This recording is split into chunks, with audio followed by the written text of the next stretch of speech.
Principles of Management students, how are you this afternoon? All right, we are starting into week 2 of our 8-week course.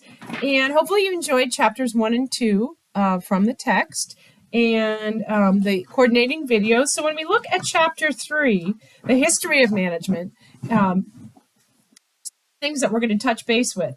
And we're going to talk basically in this chapter about a couple different folks, but also, how things changed through the Renaissance, Italian Renaissance, and into the Industrial Revolution, and basically how theories about management practice originated, right? So there's ways, management wasn't really a science until we started to put some pieces together, and there were a few key players in the building of management tactics. All right, so you'll find out about a few folks in chapter 3.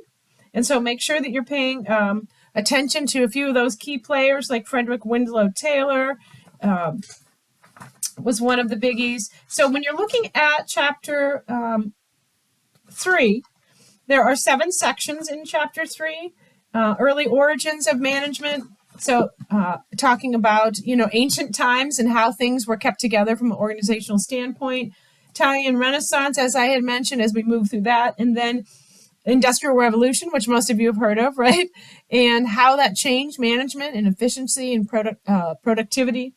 And then in the tailor-made management, Frederick Winslow Taylor, and how he influenced management theory. Talking a little bit about bureaucracy and Max Weber and Fayol. And I believe that my video, so let me go to our Blackboard page. So you guys did a great job with discussion 1. I will be getting those grades up shortly for the homework and discussion from last week. Okay, so when you click on Blackboard, you should see week 2, and it's due Friday, 11/4 by 11:59 p.m. And I wrote in there, in the week 2, it says, like a short form of what is due for the week. So reading of chapters 3 and 4, review the PowerPoints, watch the video highlighting chapter 3 and chapter 4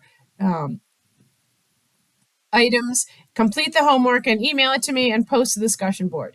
So there are 2 videos this week, one that kind of goes along with chapter 3, Henry Fayol's 14 Principles of Management, which is a key takeaway and actually used by a lot of organizations in this day and age. So when you're thinking about management, you think about Fayol's 14 principles, and they are really driving factors in a lot of companies and, how their management style, it's based on those principles, right? So that's a living and breathing set of principles that we still use today. And then, and that goes on with chapter 3. And then in chapter 4, which I haven't talked about just yet, external and internal organizational environments and corporate culture. So it's a lot about corporate culture and what that means, the good and the bad that comes out of corporate culture. So chapter 4, there are multiple sections in chapter 4. Let me see. A few flow charts for you to look through, and hopefully you find this text interesting. I think it's laid out really well. So, and it helps students walk through the different areas. As much as I love to teach in person, right? I think for an online class, it does, this text does a nice job of keeping students moving in the right direction, but also, somewhat excited about the material. All right.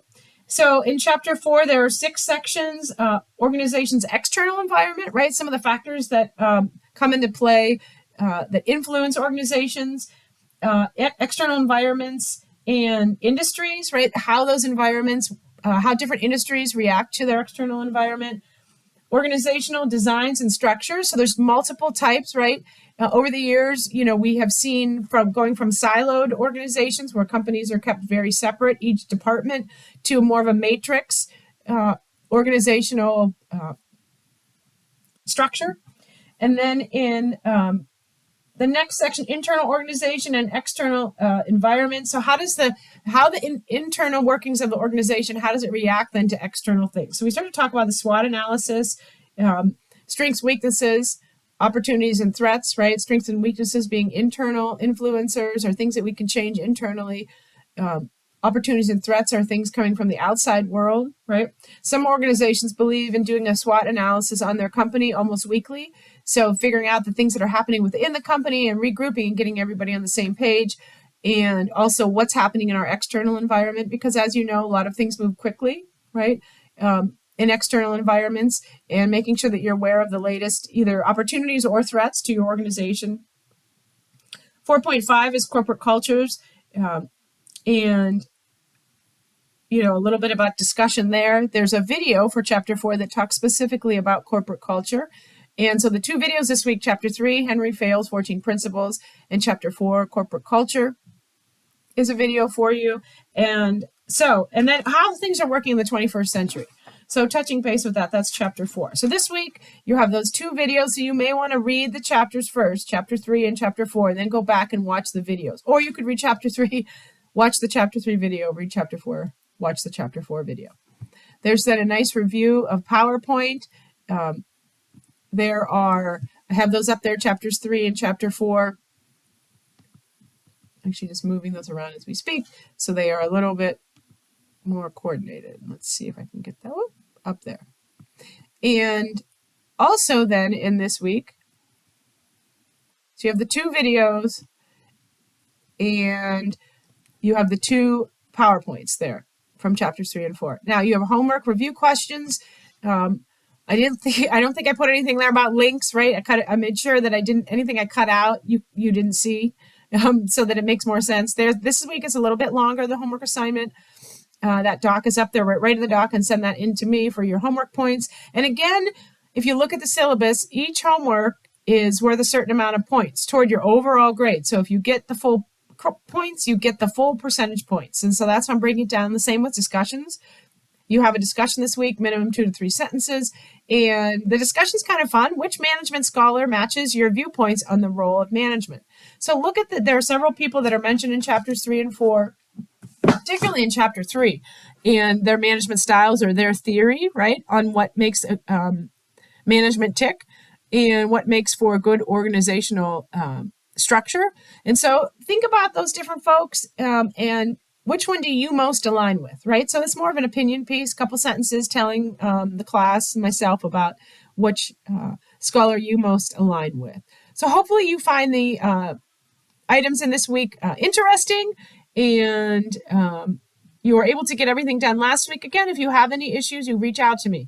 814-490-6473 is my phone. You can text me, just not in the middle of the night. Not that I'll get it, but and email me. And if you're having any technical issues, please let me know. You can also reach out to Mary in the library. She can help as well. Just let me know. So have a wonderful weekend. Happy Halloween to those of you celebrating. If I don't talk to you before then. And enjoy the sunshine.